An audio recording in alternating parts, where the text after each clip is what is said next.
Juan, capítulo 8. El Evangelio según Juan, seguramente ustedes ya han notado, pero hay temas recurrentes, ¿vieron? Como que, otra vez el Señor se encuentra con los judíos, otra vez Juan hablando cosas tremendas. Y también algo que yo estaba notando, vieron que 2x3 volvemos al capítulo 1 de Juan, o sea, haciendo exclamaciones o rememorando ese prólogo que el apóstol Juan hizo acerca de la persona de nuestro Señor Jesucristo, hablando de su eternidad, hablando de su maravillosidad, de cómo Él manifiesta la gloriosa presencia de Dios en toda su dimensión, en verdad, en justicia, en amor, en gracia. Y eso es algo muy recurrente en este Evangelio y bueno, por eso por ahí vamos a ir retomando algunos temas que uno va a decir, pero de esto habló el hermano en la predicación anterior. Y no, en realidad es que el apóstol Juan lo emplea. Y bueno, esto no es algo ignorado por nosotros. ¿Se acuerdan que en la medida que vamos viendo muchos de los libros de la Biblia, muchos evangelios, muchas cartas, vemos también un énfasis del Señor en repetir ciertas cosas porque son interesantes, porque son fundamentales para nuestra edificación, ¿eh? Entonces, claro, que el apóstol Juan utilice este método de repetir algunas cosas o ciertas situaciones que nos parecen similares, no es porque Juan no tenga otra cosa que escribir, sino que el Espíritu de Dios está queriendo que nosotros como iglesia tengamos cosas bien presentes, estemos fundamentados en algunas cuestiones que no podemos dejar pasar por alto y que está bueno que las tengamos bien presentes. Hoy el tema de nuestra predicación va a ser algo que vamos a ir ampliando en la próxima predicación, pero tiene que ver con una de las grandes declaraciones de este Evangelio. ¿Se acuerdan que en el capítulo 6 vimos Jesucristo dijo, yo soy el pan de vida? Ahora va a ser una segunda declaración acerca de esta relación intrínseca, fundamental con el Padre, con el gran yo soy. Él va a decir, yo soy la luz del mundo. Él es Dios. Y él categóricamente va a decir, ahora en este capítulo, yo soy la luz del mundo. Así que, y en la próxima predicación vamos a estar ahondando un poquito más sobre esta parte del capítulo 8, ¿sí? Capítulo 8, versículo del 12 al 20. Vamos a leer todo ese pasaje en el nombre de nuestro Señor Jesucristo. Dice así la palabra del Señor. Otra vez Jesús les habló diciendo, yo soy la luz del mundo. El que me sigue no andará en tinieblas, sino que tendrá la luz de la vida. Entonces los fariseos le dijeron, tú das testimonio acerca de ti mismo, tu testimonio no es verdadero. Respondió Jesús y les dijo, aunque yo doy testimonio acerca de mí mismo, mi testimonio es verdadero porque sé de dónde he venido y a dónde voy, pero vosotros no sabéis de dónde vengo ni a dónde voy. Vosotros juzgáis según la carne, yo no juzgo a nadie.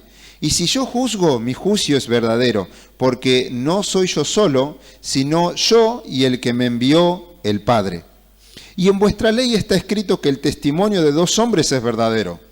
Yo soy el que doy testimonio de mí mismo, y el Padre que me envió da testimonio de mí. Ellos le dijeron, ¿dónde está tu Padre? Respondió Jesús, ni a mí me conocéis ni a mi Padre.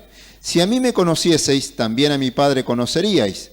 Estas palabras habló Jesús en el lugar de las ofrendas, enseñando en el templo, y nadie le prendió porque aún no había llegado su hora. Amén.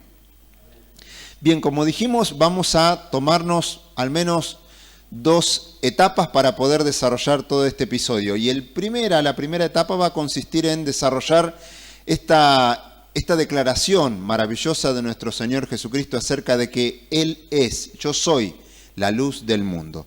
Y vamos a estar desarrollando ese versículo únicamente y lo vamos a estar analizando. Cuando nos disponemos a analizar algo es ir separando en sus partes para poder comprender cada una de las partes. En este caso el análisis va a ser sobre un versículo. Y vamos a ir analizando, vamos a ir viendo, vamos a ir separando cada una de las frases, cada una de las oraciones que están en ese versículo. Y el versículo es el versículo 12. Lo volvemos a repetir. Otra vez Jesús habló diciendo, yo soy la luz del mundo, el que me sigue no andará en tinieblas, sino que tendrá la luz de la vida. Y esta declaración es maravillosa, porque no únicamente se encuentra en este pasaje, ¿sí? Quiero que tengamos presente que el Señor la va a seguir repitiendo en algunos episodios de este Evangelio. Por ejemplo, en el capítulo 9, versículo 46, dice así, capítulo 9, versículo 46, no, versículo 36 debe ser. Perdón, es el capítulo 12. Bien, son pequeños detalles, ¿no? 46. Capítulo 12, versículo 46, dice, yo, la luz, he venido al mundo para que todo aquel que cree en mí no permanezca en tinieblas. Declaraciones similares, ¿sí? Pero que tienen un trasfondo similar, ¿sí? Acerca de estas características que desarrolla el Señor. El Señor habla en este pasaje de la Escritura y hace su segunda declaración acerca del yo soy. ¿Y cuál es el contexto? ¿Se acuerdan que habíamos visto una fiesta en la cual estaban todos los judíos? La fiesta de los tabernáculos. Y después de esta fiesta venía otra de las celebraciones que era la celebración de la iluminación del templo. ¿Y esto en qué consistía? Yo tengo que contar esta parte. ¿Por qué? Porque para que podamos ir entendiendo de qué se trata esto que va diciendo el Señor, tenemos que ubicarnos en el momento en el que son dichas estas palabras. La nación judía celebraba luego de la fiesta de los tabernáculos otra celebración que era la iluminación del templo. ¿Y en qué consistía así a grandes rasgos? Ellos ponían en uno de los patios allí del templo 4 candelarios. Esto dice el comentarista William Barclay. Y esos candelarios quedaban prendidos durante la noche y era maravilloso poder ver esa figura porque en medio de tanta oscuridad, usted imagínese una ciudad sin luz eléctrica como la tenemos ahora, ¿no? Bahía Blanca por ahí se ve desde muchísima distancia cuando uno se va acercando, porque en medio de toda la oscuridad del campo resplandecen esas ciudades que tienen luz eléctrica, pero no había luz eléctrica en ese momento, ¿sí? Entonces estos candelabros, los candelabros ejercían una iluminación fantástica, maravillosa en ese momento. Pero en comparación con esta práctica que tenía la nación judía, esa luz en algún momento se terminaba apagando. Entonces, ahí cobra una gran relevancia esta declaración de nuestro Señor Jesucristo, que es Dios y que permanece para siempre al decir, yo soy la luz del mundo. Esta luz que está puesta para todo el mundo y es una luz que no va a perecer. Sin embargo, la nación judía, entendiendo esta celebración, cuando se iba apagando la luz, ellos celebraban fiesta y se gozaban y cantaban cánticos e himnos porque ellos entendían que la luz, que era su Dios, nunca iba a dejar de ser, siempre iba a estar para iluminar sus vidas. Entonces, esas celebraciones tenían un poco que ver con la historia y con las creencias de la nación judía. Entonces, esta declaración de nuestro Señor Jesucristo es como que abre los ojos, ¿no?, de todos los judíos diciendo, bueno, ¿y este quién se piensa que es? Que dice, yo soy la luz del mundo. Ellos entendían de que Jehová era su luz. No sé si usted se acuerda por ahí de algún salmo. Hay un salmo donde dice, Jehová es mi luz y mi salvación.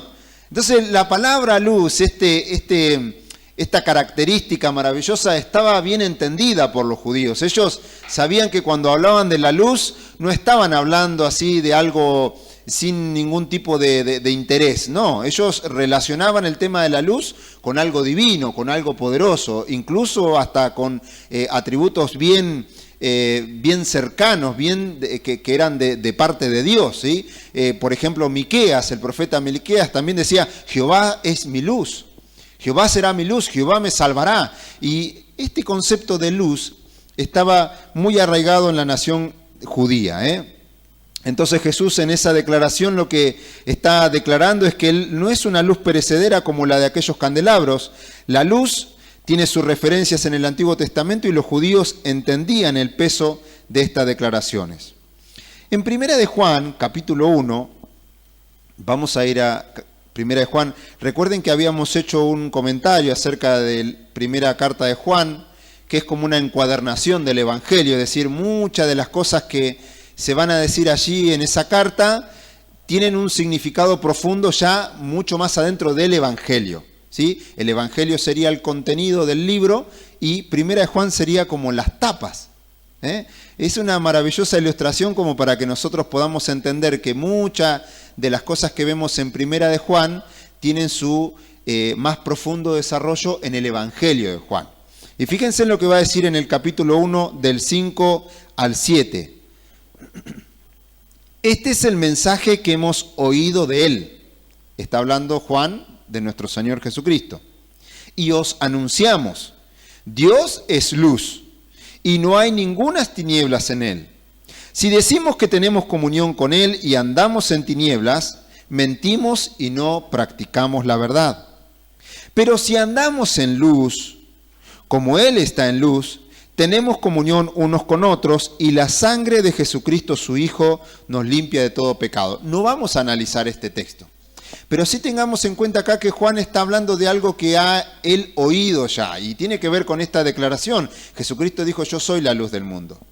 Y acá hay algo también que nos hace pensar, bueno, aquel que practica la luz, aquel que anda en la luz, bueno, ese va a ser el segundo tema de nuestra predicación, porque en el primer tema vimos que la declaración en sí misma, Jesucristo dijo, yo soy la luz.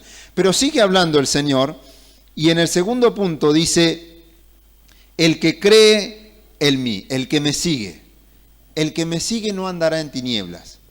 Y el que me sigue también es una frase que tenemos que analizar. ¿Por qué? Porque nos va a ir mostrando de qué se trata cuando el Señor habla de el que me sigue. Nosotros en nuestro lenguaje cotidiano hablamos de que somos seguidores de Jesucristo, pero por ahí podemos caer en el error de no entender de qué hablamos cuando hablamos de que somos seguidores de Jesucristo. Mire, esta palabra tiene 5 sentidos como para que nosotros nos hagamos una idea de qué habla la Biblia cuando nos habla de que somos seguidores de Cristo, ¿sí? Bien, una de esas ideas tiene que ver con un soldado que está en un ejército y que tiene un general. Y ese general es seguido por ese soldado, ¿en qué circunstancias? Cuando hay largas caminatas, cuando hay momentos de espera, momentos de lucha, momentos de dificultad. Entonces, uno de los sentidos que tiene que ver con esta palabra, el que me sigue, esta palabra de seguir a Jesucristo, está relacionado con ese ambiente, con el ambiente del cuartel, donde hay un capitán y donde hay un soldado. Nosotros somos soldados de Jesucristo, ¿verdad? Él es el capitán. Entonces, cuando nosotros hablemos de seguir a Cristo, tenemos que hacernos esa idea, ¿sí? De que Él es el capitán y que nosotros somos soldados. Así que cuando uno está enrolado, militando para Dios, el apóstol Pablo le decía a Timoteo, sufre penalidades como buen soldado de Jesucristo. Todo aquel que se enrola en el ejército no se enrieda en otros negocios que no tengan que ver con los negocios de Dios. Y estas son cuestiones para que nosotros tengamos presente, ¿no? Porque si uno de los sentidos de seguir a Jesucristo tiene que ver con el área del servicio, de la militancia, del ejército y de entender de que nosotros somos soldados y que Jesucristo es nuestro capitán, nos va a ayudar a entender aspectos de qué significa seguir a Jesucristo. Pero hay otra segunda acepción, hay otro segundo significado, que tiene que ver de la relación entre el esclavo y el amo. Nosotros somos esclavos de Jesucristo. Vieron que el hermano Gaspar está predicando el Evangelio según, la carta a los Efesios, y ahí también, ¿no? El apóstol Pablo habla de que él es prisionero de Jesucristo. Y ya hemos visto en la carta a los Romanos que él decía, yo soy esclavo de Jesucristo. Y este es también una de las acepciones que nosotros tenemos que entender. Cuando hemos llegado al reino de los cielos, cuando hemos llegado al reino de nuestro amado Señor Jesucristo, no por nuestra capacidad, sino por una obra de Dios, Dios nos ha sacado del reino de las tinieblas y nos ha colocado en el reino de su amado Hijo. Y ahora no somos más esclavos del pecado, somos siervos de Jesucristo, somos esclavos de Jesucristo. Entonces, para poder entender de qué se trata seguir a Jesucristo, tenemos que entender que está de trasfondo una relación entre esclavo y amo. Él es nuestro amo, Él es nuestro Señor. Y allí donde va el Señor, ¿quién va detrás? El esclavo. ¿Para qué? Para servir a su Señor. Entonces, se va esclareciendo, ¿no?, esta idea de qué se trata cuando el Señor dice, el que me sigue. Bueno, el que me sigue, primero va entendiendo de que es una relación entre capitán y soldado. Segunda acepción, es una relación entre amo y siervo, amo y esclavo. Hay otra tercera acepción. Y miren qué importante que está esta, nosotros que por ahí estamos volviendo al estudio y bueno, nos ejercitamos mucho todos acá en el estudio de la palabra del Señor. Y tiene que ver con esta idea de aprender de alguien que es experto. Cuando nosotros hablamos de que estamos siguiendo a alguien, en estos tiempos de tanta ideología, hay mucha gente que sigue a Marx. ¿Por qué? Porque lo ve a Marx como un experto en las ciencias sociales, por ejemplo. O lo ve a otro ideólogo o a otro matemático o lo que sea de su experticia, y el estudiante aprende esas teorías, esos conceptos, ¿y qué? Y los sigue. Bueno, una de las acepciones que tienen que ver con seguir a Cristo tiene que ver con eso, tiene que ver con aprender las cosas que el Señor nos enseña, porque Él es el verdadero y genial experto en la vida, ¿sí? Él atravesó por un sinfín de circunstancias estando en su ministerio terrenal, para que nosotros podamos tomar de esa vida terrenal que Él tuvo, que se condujo en total perfección, sin ningún tipo de error, sin ningún tipo de mancha, para que nosotros podamos mirar ahí y aprender de todas esas enseñanzas que el Señor nos da para nosotros. Entonces, ¿se comprendió esa parte? Esta tercera acepción de la palabra, el que me sigue, tiene que ver con tomar las cosas que aprendemos del Señor. Él es el experto y yo quiero seguir a Él en todos los conocimientos que Él me da. La cuarta acepción, son 5, la cuarta acepción tiene que ver con la obediencia a las leyes de la ciudadanía. ¿Por qué? A ver, nosotros pertenecemos a una nación, ¿no es cierto? La nación argentina tiene sus leyes, tiene sus regulaciones, tiene su idiosincrasia, es decir, tiene su manera de relacionarse, tiene su cultura. Bueno, cuando nosotros hablamos de esto de seguir a alguien, en este caso nosotros seguimos con una idiosincrasia argentina que está regulada por las leyes, por las normas, por la vida cotidiana, ¿no? Entonces, de una manera, aunque nosotros no nos demos cuenta, seguimos esa idiosincrasia, seguimos ese conjunto de normas y de leyes. Ahora en el Señor, nosotros somos miembros de una ciudadanía celestial.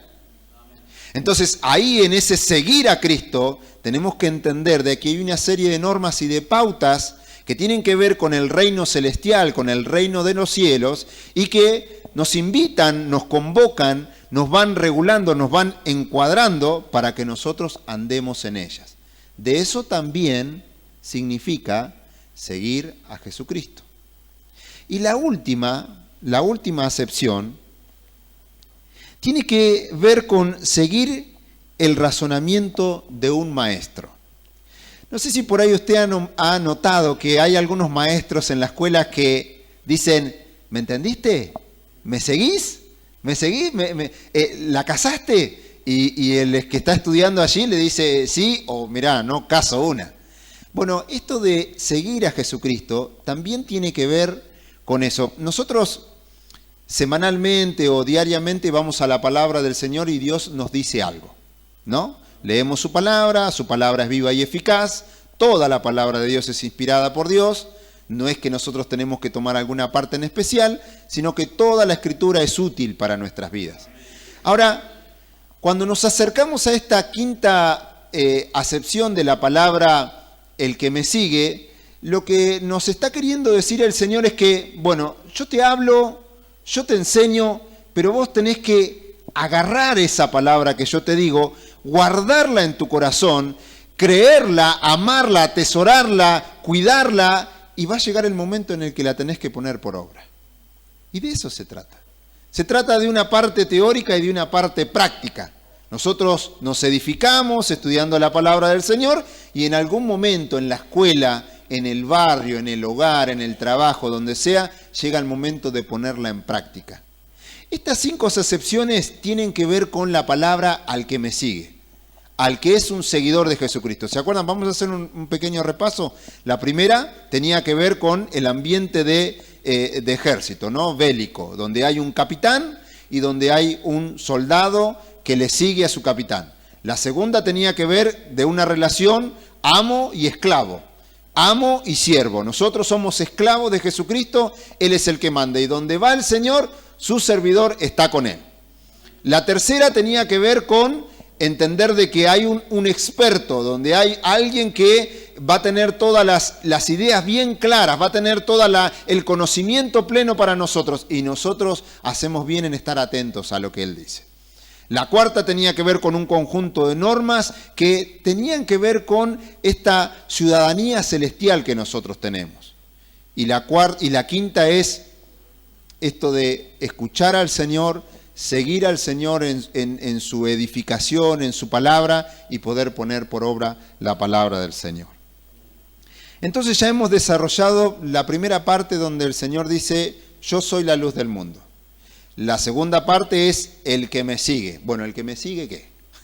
El que me sigue, va a decir el Señor, no andará en tinieblas. Fíjense en qué maravilloso esto, ¿no? Porque el Señor da una sentencia, pero también da una consecuencia a eso que Él dice. El que me sigue no andará en tinieblas. El mundo y el hombre natural siempre vive en el conflicto de, bueno, ¿qué va a suceder? ¿Qué va a pasar? ¿Qué va a pasar con mi existencia? ¿Qué va a pasar con mi vida? Si yo tomo tal decisión, si tomo este camino, si tomo este atajo, si tomo este tipo de decisión, si me aventuro a hacer tal o cual cosa. Sin embargo, para aquellos que le siguen al Señor, dice la Escritura que no andarán en tinieblas. Fíjense en qué maravilloso es entender esto. Porque hay una garantía detrás de ese requisito de seguir al Señor. La garantía es no andar en tinieblas. ¿Cómo es una vida de una persona que anda en tinieblas? Es una persona que se choca con todo. No sé si ustedes han tenido la oportunidad de levantarse a la noche a prender la luz y chocarse con todas las cosas. O suena el teléfono en la cocina y usted no prende la luz y va corriendo y se choca, rompe la mesa ratona, da vuelta bueno, mire, fíjense que nosotros dentro de todo no vivimos tanto en oscuridad. Pero fíjese lo grave que es vivir en oscuridad, ¿no? Estamos muy acostumbrados, casi hemos naturalizado. Llegamos a un lugar, ¡tac!, prendemos la luz. Pero qué feo que es cuando se corta la luz también, ¿no? Entonces, esto de no andar en tinieblas es algo que muy a menudo se vive en el hombre, en la humanidad natural. La humanidad natural no tiene ningún tipo de rumbo. No tiene ningún tipo de expectativa, no puede ver más allá. Y las cosas que nos otorga el Señor es una visión amplia. El Señor nos da un horizonte. No es que nos larga, bueno, yo los creé y arréglensela como pueda, traten de ustedes inventar sus propias expectativas, sus propios sueños, sus propios ideales. No, no. El Señor nos da todo en su palabra. Él nos da una expectativa a corto plazo, una expectativa a largo plazo. El Señor nos da una expectativa aún para la eternidad. Fíjense en qué glorioso esto. Porque cuando el hombre se encuentra con esta situación de la muerte y de qué va a pasar después de la muerte, Dios tiene todas las respuestas para esas cosas. Y no andar en tinieblas significa también tener aún las respuestas dadas por Dios para la vida después de la muerte. Por eso estas declaraciones de nuestro Señor Jesucristo son para nosotros tremendas y profundas y de máxima garantía. No andará en tinieblas. ¿Por qué esta aclaración también es importante tener presente? Que el Dios de este siglo ha cegado el entendimiento de aquellos que no creen, de aquellos que son incrédulos. Y nosotros en algún momento también estuvimos a tientas en este mundo, pero nos ha resplandecido, como diría el apóstol Pablo, la luz del Evangelio. La luz que nos puso en comunión nuevamente con nuestro Padre Celestial, con el Padre de las luces. Pero sin embargo hay todo un mundo, hay toda hay toda una extensión del mundo que está bajo las obras del Dios de este siglo. Está enceguecida. Y el hombre posee también esta vulnerabilidad humana. El hombre no encuentra explicación a muchos dolores, a muchas aflicciones de la vida.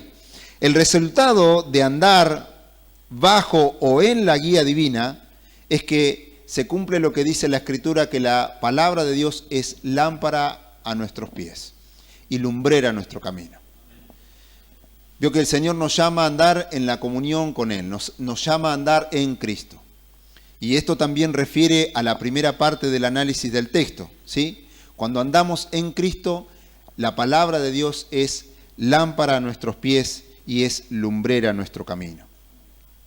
Vamos a pasar ya a nuestro cuarto punto. El cuarto punto tiene que ver con que Jesús tiene la vida de Dios. Separamos este versículo en 4 partes. La primera parte hablamos esta declaración de Jesucristo, yo soy la luz. Segunda parte, el que me sigue. Tercera parte, no andará en tinieblas. Y la cuarta parte, Jesús tiene la vida de Dios para nosotros. Ya muchas cosas hemos recalcado acerca de estas bendiciones que el Señor vino a otorgar al hombre, ¿no? Esta vida en abundancia, esta vida eterna, esta vida que está totalmente relacionada con la vida de Dios, una vida de abundancia, una vida de gozo eterno, una vida que no cambia pese a las circunstancias. ¿Por qué? Porque el gozo del Señor inunda nuestros corazones. El amor de Dios ha sido derramado en nuestros corazones. Entonces, eso es lo que el Señor vino a comunicar al mundo. Él vino a comunicar la vida de Dios. Él manifestaba en todo momento esa gloria de Dios, esa vida abundante de parte de Dios. ¿Y se la otorga a quiénes? En este caso se la otorga a sus seguidores. Pero vieron que en el otro versículo que leímos era que el requisito es el que cree en mí.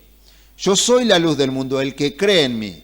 Bien, el apóstol Juan muchas veces va a tomar algunos conceptos como similares entre el creer, entre el andar, el estar en. Entonces, el Señor viene a otorgar esta luz, esta vida de parte de Dios a sus seguidores. Y nosotros en comparación entendemos que somos falibles. El ser humano es un ser falible, es un ser que no puede otorgar algo que no tiene. Y a nosotros Jesucristo nos vino a comunicar la vida de Dios. Y si caminamos solos, corremos serios peligros. Por eso el hombre está llamado a volverse a Dios, a su Creador. Y el hombre tiene esta necesidad, Y la pregunta es cómo llegar a buen puerto y poder estar a salvo. ¿Cómo podemos hacer de llegar a un buen puerto y poder estar a salvo? Cuando la condición del hombre es andar a tientas. Bueno, Jesucristo es el hombre perfecto.